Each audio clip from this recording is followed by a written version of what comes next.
মোবাইলে কাজ করার সময় স্ক্রিন জুড়ে আসা বিরক্তিকর বিজ্ঞাপন বন্ধ করার জন্য কোনো অ্যাপ নামাতে হবে না। ফোনের মাত্র 3টি গোপন সেটিংস বন্ধ করে আজীবনের জন্য এই সমস্যাতে সমাধান করে নিন। চলুন সরাসরি মোবাইলের স্ক্রিনে গিয়ে দেখে নেওয়া যাক।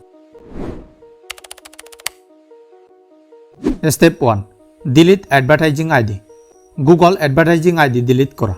প্রথমে আপনার ফোনের সেটিংস অ্যাপটি ওপেন করুন। এবার স্ক্রল করে একদম নিচের দিকে আসুন এবং গুগল লেখা অপশনে একটি চাপ দিন। এরপর অল সার্ভিসেস অপশনে ক্লিক করুন। তারপর নিচের দিকে নামলে দেখতে পাবেন অ্যাডস নামে একটি অপশন আছে, এখানে ক্লিক করুন। এখন মাঝখানে থাকা ডিলিট অ্যাডভার্টাইজিং আইডি অপশনে চাপ দিন। নিচে ডিলিট অ্যাডভার্টাইজিং আইডি বাটনে ক্লিক করে কনফার্ম করুন। এরপর থেকে বিভিন্ন অ্যাপ আপনার পছন্দ ট্র্যাক করে মোবাইলের ডিসপ্লেতে আর অ্যাড দেখাতে পারবে না। Step 2, private DNS.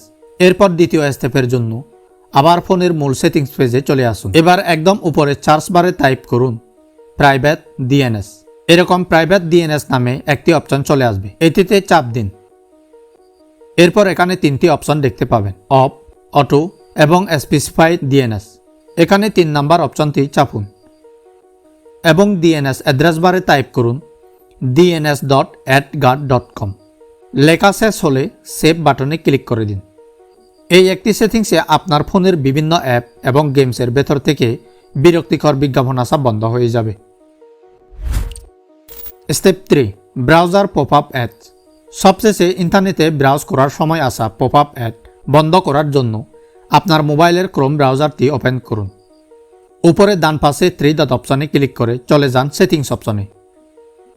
তারপর একটু নিচে নামলে দেখতে পাবেন সাইট সেটিং, এটি ওপেন করে আবার নিচে স্ক্রল করুন এবং খুঁজে বের করুন পপআপস অ্যান্ড রিডাইরেক্ট নামের একটি অপশন। তারপর সেই অপশনটিতে চাপ দিন এবং এটি এখান থেকে ব্লক বা বন্ধ করে দিন। এরপর এখান থেকে ব্যাক করুন। তারপর নিচে থাকা ইন্ট্রুসিভ অ্যাডস অপশনে ক্লিক করে সেটিও বন্ধ করে রাখুন। ব্যাস, আপনার কাজ শেষ।